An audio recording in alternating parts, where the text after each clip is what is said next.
All right, we are live. We made Yay! it! Yay! I'm so glad Hi. that you're here, everybody.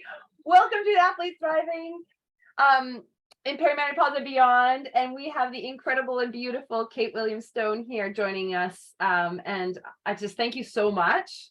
I'm going to Oh, share a little bit about how it all and how it all unfolded, because I think it's really important that people hear yes. and get to understand like what this group actually is really about. So I'm Tennille Hoogland. I am a coach of sport, performance, nutrition, bringing it all together, mindset, nutrition, training, recovery, and creator of this group that is so evidently rich with people of incredible knowledge and skill and beauty, and in all the ways that we can be beautiful. So Kate, I'm just going to do a tiny introduction because we do Yeah. like I really want people to, and I encourage people to go to your website. It's all linked in the email that will come out on Saturday. So if you're not part of the email list, make sure you get on.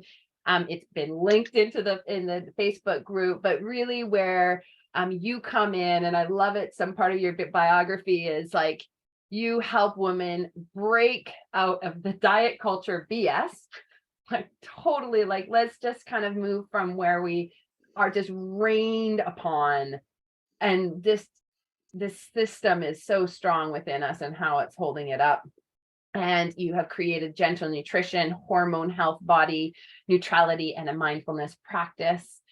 And you have done, and this is where our relationship began, or a more direct relationship began, was because of a post that you've said, okay, Tennille, this is not going to be how this one is going to go. And I'm really surprised that you posted like this. And she corrected me. And I just want to say, like, if there's things that, and it was because of intuitive eating, no. And I was coming from it like, we need to understand our hunger signals. Let's understand what's going on in our bodies. So we come at it from the same approach, but Kate, coming from such an informed and educated in the intuitive eating, how do you practice? Yeah. Intuitive eating is a research-based methodology, Yeah. 10 principles of intuitive eating. And a lot of people don't even know that, right? They just think it's like, oh, eat what you want when you want kind of a thing. Right. And that's where and that's where you said, okay, we can do better, Tennille. And I said, yes, we can. So, and that's where I'm just so delighted that you've come on, you're ready to share yourself, and you and I worked together on the post this week. And let's get like, is there anything that you want to say before we get into the goofy stuff? Well, I just want to recognize you in how you're leading this group because I joke with friends and colleagues. I'm like, no one ever changes their mind or has a new opinion based on a Facebook conversation. And you really like listened to that conversation and you're like, hey, let's have a conversation. Like, let's bust these myths about intuitive eating. Let's educate this community about what intuitive eating is really about. And I Mhm. just think that is a testament to like who you are as a person and your leadership of this community to be open to a dialogue, to a conversation, right? And that people are so polarized right now. So to even have this space to be like, let's see how we come at this differently or how we're really very alike, actually. It's just semantics of what we're calling things, you It, know? it is, and I think I remembered like, thanks, Jeanette. She just said Tennille is awesome. Yeah, Tennille. Okay, so I'm just getting a lot of love right now. Thank you, Yay, good, everybody. good. Thank you so much. But I think this is where I'll learn it again and again and again. We all learn it, is that language matters. Mhm. And because we come at it from being rained upon, like you talk about, and it's in your bio, is this like, what is the diet culture bringing in, and how do we label things? And where I brought in a word of like, we can't base our, like, as we get older, thirst receptors, we're not as thirsty as we once used to be, and we need to keep hydrated. So don't just assume that your body's going to tell you that you're hungry. you've just finished a workout. Don't assume that your body is just going to be like, oh, you need to eat more, or it's these things. And so that was where, yeah, that's where we come together. So, but there's so much more to intuitive eating that we're going to get into. So what I want to encourage everybody that's listening to this is, if you have a question, I really want it to be that dialogue. So if you put in the question, I'll read it. I'll make sure that Kate can see it and respond to it. And we're going to go through the posts and just bring some light, because it was super interesting to see people's responses. And I think that you found that too, is just like, oh, I can't wait to get into this one. Yeah. People just want to, yeah, like, I think that we're going to shift some perspective on it. So, or that's what, that's what we hope to do. So let's start, actually, we're going to start and go through it, starting with recovery, which we posted on Sunday. And it was like, do you feel like you need to earn your rest day? And do you ever find yourself just wanting to flop on the couch for a 15-minute break, but don't, because you have to clean the house up? Like, this is so me. It's just like, I really struggled just to slow down and be like, the dishes are, there's chaos, like the laundry's piling up. The everyday life, it's got to get done. And we just struggle to stop. Mm-hmm. So I think there's two things going on here, right? You're speaking to the invisible workload of women that is so huge, especially in our 40s, right? In perimenopause. Most of us are sandwiched between aging parents and raising kids and a career and training for something, everything we have going on, and managing the house and doing the laundry and the dishes. yeah. And so that workload is just like an ever present, it never ends, It right? never ends. Yeah. There's that piece. And then there's also this relationship with rest that's been taught to us of it like needing to be transactional, that like you have to earn your rest. You don't just deserve rest Mm-hmm. as a person, Mm-hmm. Mm-hmm. that you can't just take that time. Well, and I think that we also, like, in that and aligned with that is this energy output. It comes Mhm. back to that energy balance equation almost. That is so, energy is looked at as, okay, did I do my physical whatever? And if I did not, then I didn't earn it. And Yeah. we don't understand energy as being our whole energy of the stress. Like, I talk a lot about with my athletes, the stress cycle, and what is it that we're looking at there. And it's like the energy just to kind of keep showing up. And maybe, I mean, I think that you're talking to that as well. Yeah. And hormonally, right, we have less capacity to handle that stress as hormones are changing. And so it becomes, I think perimenopause just shines a microscope on things that are already going on. But it's like with this decreased capacity to handle stress hormonally and this increasing invisible workload, it just brings into focus like, wow, this relationship with rest might have to shift. Like maybe there are days where I don't have to earn it. I just Get it? rest, Yeah. Yeah. And rest can be a whole day off from training, but it also can be like putting your legs up the wall for 15 minutes and listening to a guided meditation, right? Or just like laying there. Yeah. Well, and then from, like, I come at it very, very much from a physiological coaching standpoint, is rest is where we grow. Rest is where we Yeah. get stronger. And just, and there's this real, for my athletes, I know one of the things that we really, really come into focus, and it's very surprising to people that have just, like, whenever somebody starts new with us in Team Element, it's surprising to them. They're just like, oh, that's what intensity actually, like, that's what you're asking people to do. It's like, this is what we're stepping into. How deep can I go? And it's about really knowing and bringing intention to what it is, and focus, and being present to the work, and equally into the recovery and nourishment. Mm. And it's not a tit for tat. It's actually coming right down into, let's make the choices that are right for us right now. And I know Mhm. that is, I mean, that just can be a segue into another one of your amazing points. Yeah. Yeah. The mindset piece. We can go there. Let's go there. Yeah, let's do the mindset. So the question was, do you value outside guidance on nutrition more than your own body Mm, cues? Have you ever said that you just need a plan to get the results that you want in your life? And yeah. the majority of people, and let me just say, there's no right or wrong answer here, but the majority of people absolutely were just like, yes, give me the damn recipe. I just think, I want to know, what is the secret?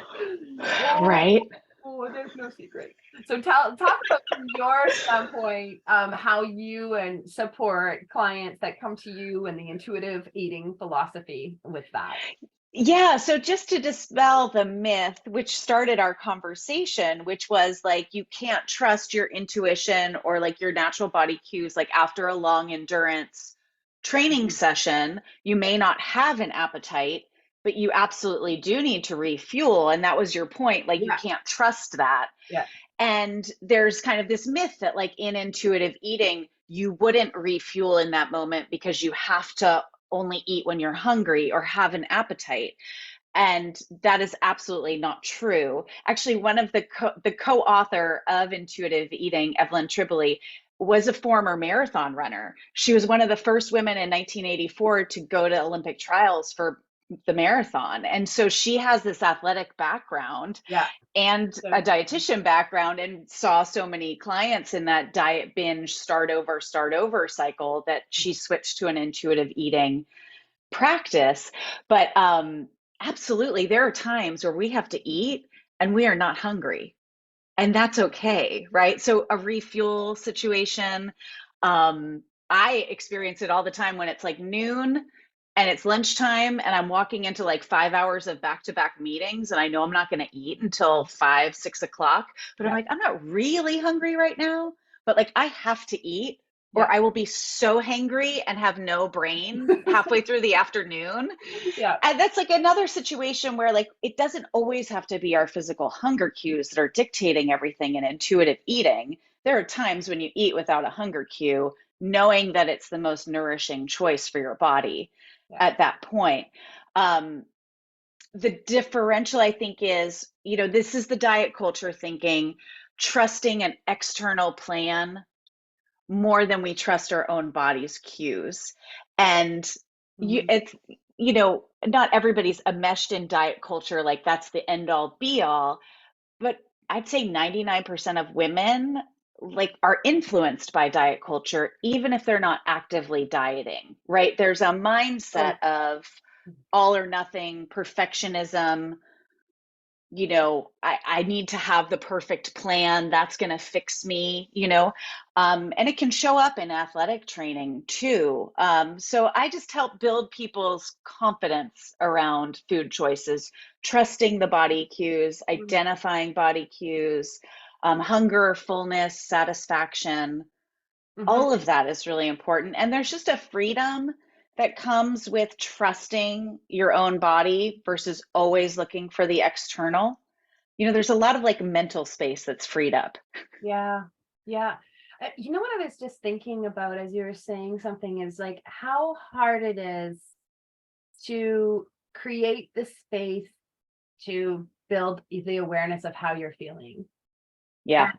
Like I'm doing a lot of personal growth and development and like getting in touch with like how am I actually feeling? Like Yeah.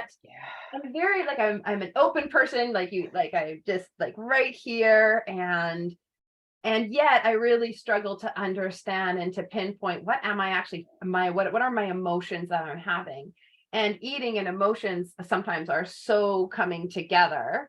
And so that's a really interesting piece of it to me is this understanding body cues and connecting them to your emotions or connecting them to your experiences and like thinking about if I watch my kids who are 3 and 5, and their relationship with food is fascinating because it's all just like totally there's no thinking. It's just I'm like, Yeah. I'm cave brains. They're not thinking about anything. But the number of times that they will say, yeah, I want the cookie. And it's just to hold the cookie. They don't eat Mhm. the cookie. It's just so they have it. And I mean, I have had, my 3-year-old running around with a cookie for an hour sometimes. And I'm just like, those are actually meant for eating. Yeah. But it's not, his body has no interest in it. It's just actually I just want to hold this prized possession up, and then I'm going to eat the cucumbers. Yeah. It shocks me. Like he'll go for broccoli faster, like actually put it in his mouth before he'll go for the other thing. And I guess what I'm pointing to is this: if we know that this is where we originated from, we still have this within us. Is what Yes. I'm trying to say is, like, if you look at a young kid and so if they are provided with an incredible array of food choices, which my children are, because I'm kind of geeky, I geek out on that kind of thing. But like it's amazing to watch how they navigate. And we have that ability. We've come into a rush culture, we've come into a diet culture, we've just been rained upon on so many different levels. Yeah. You absolutely are right. We're born intuitive eaters. So we all have it inside of us. Babies are a great example, right? Like they will not eat when they're not hungry. And when they are hungry, they will let you know Oh yeah, right away. it's You know, amazing. Yeah. it's we are born with it, but it's these different systems of oppression and society and disconnecting from our own cues that get us confused. So I think of it as like turning down the volume on diet culture and then like turning up the volume internally on our own cues. Would you have any, like, really, when we talk about diet culture, I think sometimes Yeah. it's hard to see it too. Would you have any, like, Hmm. just big red flags that people don't really see because it's just so there that it's just so present that you don't even realize that is like the lens that Yeah. you're really looking through. Do you have any examples of that? Yeah. So when I talk about diet culture, it's that system of beliefs that exists as truths in our world. And most diets are the intention is to shrink or change your body. Mhm. It can eliminate whole food groups, or it's about tracking or counting in a different way, and eliminating whole food groups, but without like a medical reason or like an allergy, right? Just Right. you should take out all dairy, you should take out all gluten, you should like just haphazard rules. Those are some like key identifiers to what a diet is. And I also say diet culture has gotten way more confusing because it's kind of out of fashion to be on a diet, right? Or like count calories these days or a fad diet. Right. But wellness culture has kind of rebranded diets like, oh, but it's for your health that you're doing these things. Um, but mainly when it gets to a point where it's like Hmm. so obsessive, the mental chatter, right? Like the amount of time and energy and planning that Yeah. goes into it, that it becomes more of a detriment to your mental health than a benefit to your physical health. Yeah, like you're getting stressed about what to eat. Yeah. Like when you can't show up to a social situation and just like eat what's available. I mean, I used to do that. I'm a reformed dieter, which is why I work in Work this in there, yeah. space. But right, but like being like I used to pack my food all the time to social engagements because I didn't trust that there would be something there that I felt safe to eat or would be healthy enough, you know? Yeah, I think that's part of one of, I mean, you use such a perfect word, safe to eat. Yeah. Like just even using the word, am I safe to eat this? Wow. Well, safe to eat it means that there's also foods that are dangerous, right? This is just it. And and I made another mistake. And when I sent out the email, I was just like, oh my goodness, Tennille. So, What? like, I do things, and then I'm always like, that wasn't the right way of, oh, and I'll fix it the next time. But I said, and I put in a morality statement. I said sugar is Oh. bad or something like that. I'm just like, and then when I read that, I'm like, why didn't I catch that? Like, why is it that, and that's the diet culture. So there you go. Hmm. I'm thinking Hmm. about a food, sugar, bad, good, Right. safe, dangerous, Right. binary situation. Yes. Is and this is part of our challenge because, like, let me tell you, there's ice cream in my freezer, and like we go for it.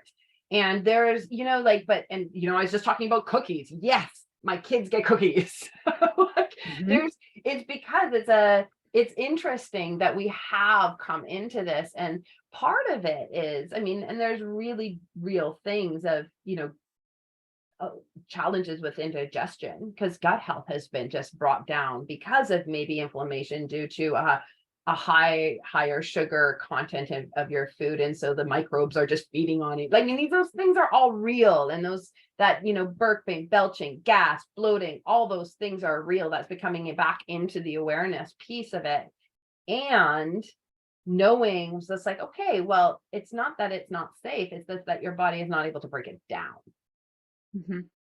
and Yeah. changing our dialogue around that as well. It's just like, okay, so milk, is it bad?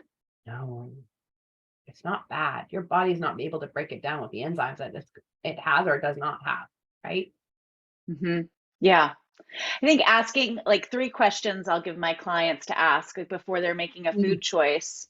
yeah. Like, what would be satisfying to me? Mm, How hungry am I? Right? Am I snack hungry? Am I meal hungry? Am I like very meal hungry? Right? Like, ah, there are different levels of hungry. And then how am I going to feel after I eat that thing? So it's absolutely being tied into like the feedback that food is giving us mhm, and knowing what works for our bodies. So mhm. that's the difference between like the external rules and guidance and then like what works for us. So it's if you know you have a reaction to something or it doesn't make you feel great, Yeah, like intuitive eating would say, then you get to choose. You get to choose not to eat that. yeah, Not that someone's given you a rule that it's dangerous or wrong to eat that. yeah, And there are also maybe moments where you're like, you know what? I know this food gives me indigestion and I'm going to eat it. yeah, yeah. And that's okay too. And darn it, I'll suffer for it because it was so Yeah. good. Yeah, exactly. I think, just to close before we go into what does gentle nutrition look like, I just want to say, like, so for at least for my athletes and people that come to work with us, it's we do have the guidelines. We do, there's a starting point for which, if you're feeling lost in the soup of, okay, what is the latest degree, like, what am I supposed to do, like, how much of what, and what all those pieces are, there's the guidelines.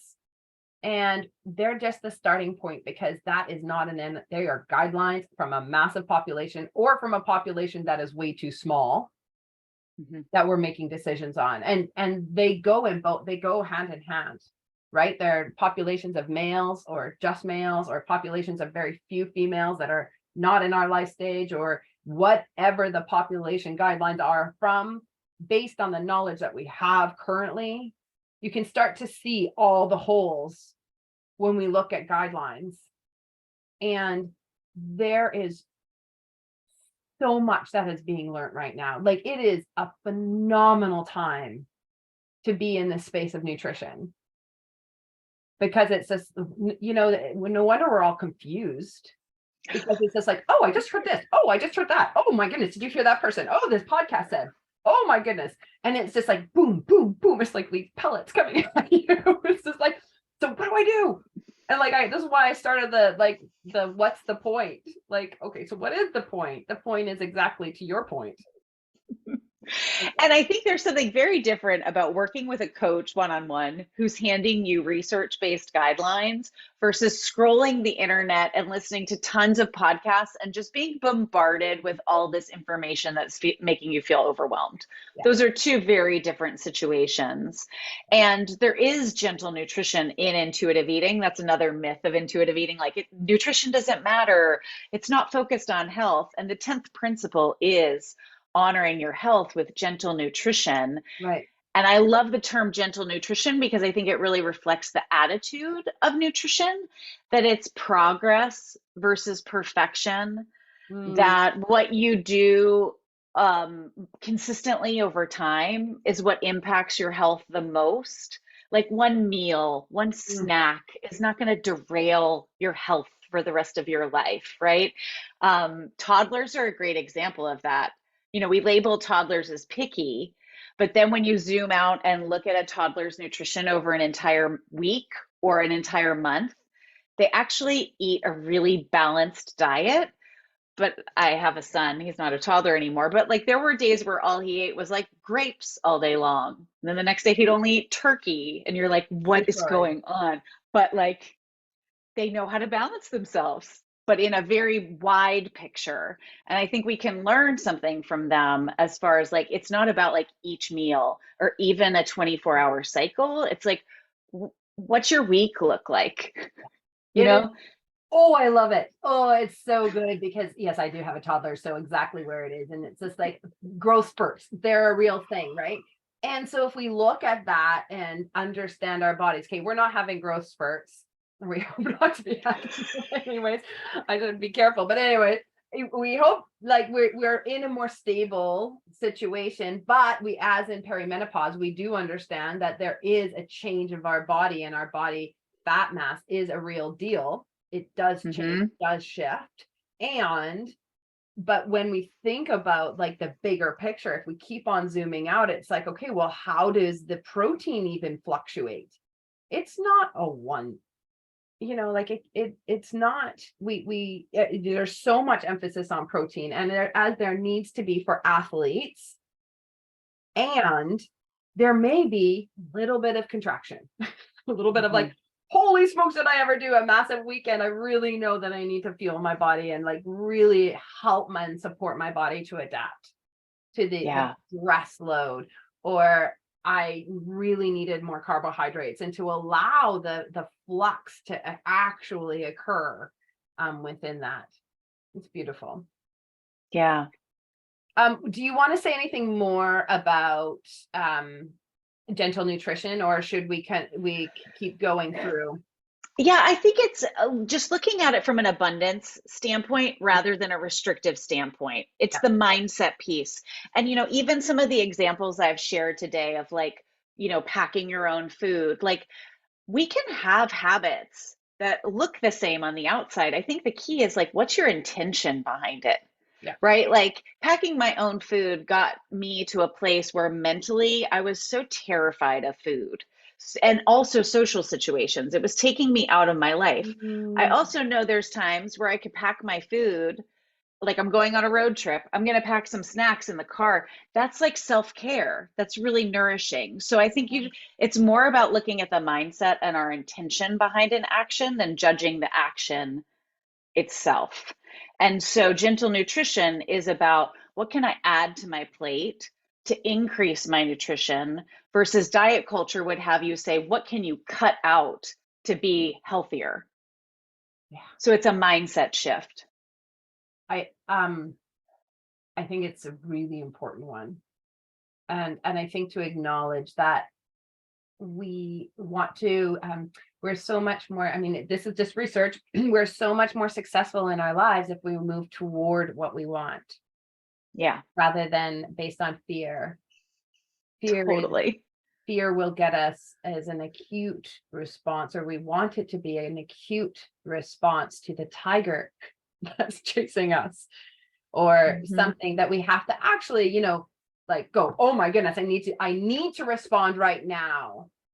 That's where fear, that's where it's an excellent, like mobilizing, let's get ready and go. But in our life, it's to go into that there's enough. What is it that I can move toward? What is it that I want? And to really Yeah. take that piece on. I love that a lot. I have one more question, just because I think that Yeah. it come up. I actually journaled about it the other day, and so I'm reading right now. Your body is not an apology. You know that. I listened to one of my amazing athletes that I'm getting. My athletes are starting to send me podcasts because they always know, like, I start most conversations with, so I'm listening to a podcast, everybody. And she sent me, Michelle Obama had just did a podcast with Glennon Doyle and her sister on We Can Do Hard Things. Everybody listen to it. It's fabulous.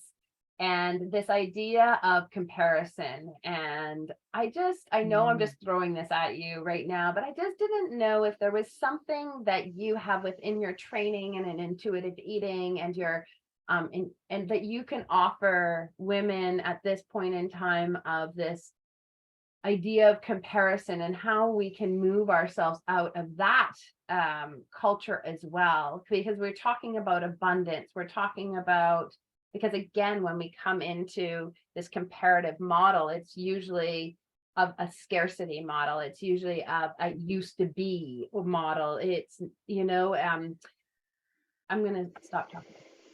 Yeah. This is a big one with body image and like body capabilities, comparing, like I talk about it as my today body or my now body, and comparing that to like 5 years ago, 10 years ago, 20 years ago. And it has changed. And who created the belief that I should weigh or be the same dress size as I was in high school or when I got married 20 years ago? Like, who created that belief?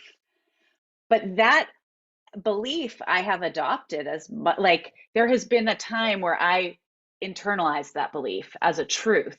Now I've unpacked it to realize like no, bodies age and it's normal for bodies to change. And I've had to do my own internal work to reconcile the truth that is bodies change, and that's okay. I heard this great quote yesterday, and I'm like, oh, I'm stealing this and using it all the time. Aging is a privilege because what is the alternative?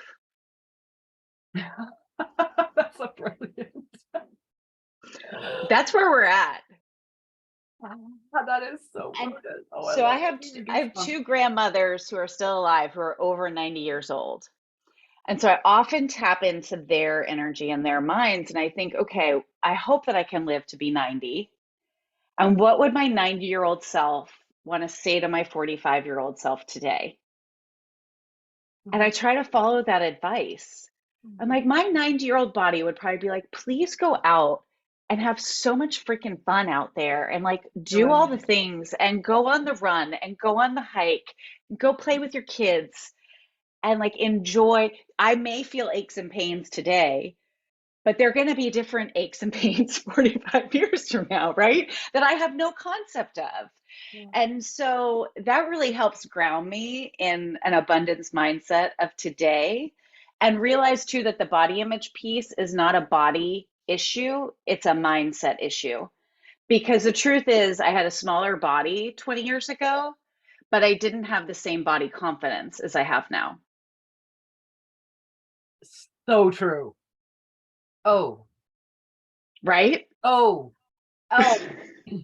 yeah. Like if I think about it, I was that sculpted professional triathlete. Like I had the body. And Yeah. now I love my body more than I that was a really tough, disordered eating stage of my life. Yeah. And it's fascinating to think about. It is to the point that you just made, is can you enjoy your body? What does enjoyment of your body look like? And that is different. Like Tanya is on the sharing that her 88-year-old Grammy always says, eat the cake. And Tanya is this incredible athlete going after, she's just dedicated and committed, and she's doing phenomenal things. And I got images from her partner in the wind tunnel. I'm like, oh my God, that's so sexy. Like, she was so good. And I was just like, and what the thing is that it's all about enjoyment. Like, I'm gonna speak for Tanya, just had the way that she exudes being in her body, because it's about, how can I be stronger? How can Yeah. I feel that speed? How can I feel myself being speedy? wherever that is.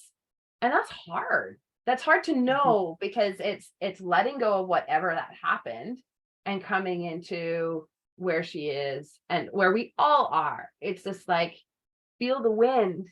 If you're hiking, yeah, and enjoy it Yeah. because you're right. Yeah. When you're 95, it's gonna hurt a whole lot more. Oh, bless the 90-year-olds, the 80-year-olds. Yeah. Yeah. Yeah, because ageism has us thinking like, oh, you're in perimenopause, you're done, you're out to pasture, like it's finished. And then I'm like, wait a second, I could have a whole nother 45 years in me, 50 years. Like, so really, I'm gonna adopt the mindset that it's over at this point? No, Hell no.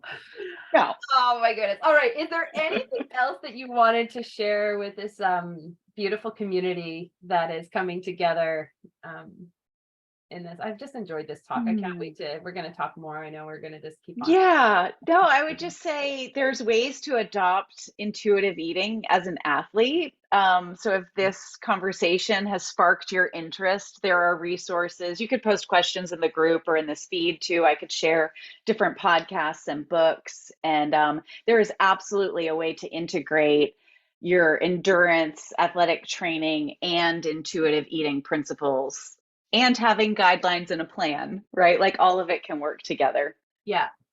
Yeah, and it takes a lot of investigation and curiosity, as I would always Hmm. say. Cool. All right. Well, without further ado, thank you so Oh my much, gosh, thank Kate, you. for Thank you. coming Thank you. on. And I look forward to more questions. And please, everybody that is listening to the Facebook, or if you've listened to this on the YouTube channel, then come into the Facebook if you want to continue on that conversation. And we will certainly have it. And I know that Kate will be watching. So take care, everybody, and have a fantastic day.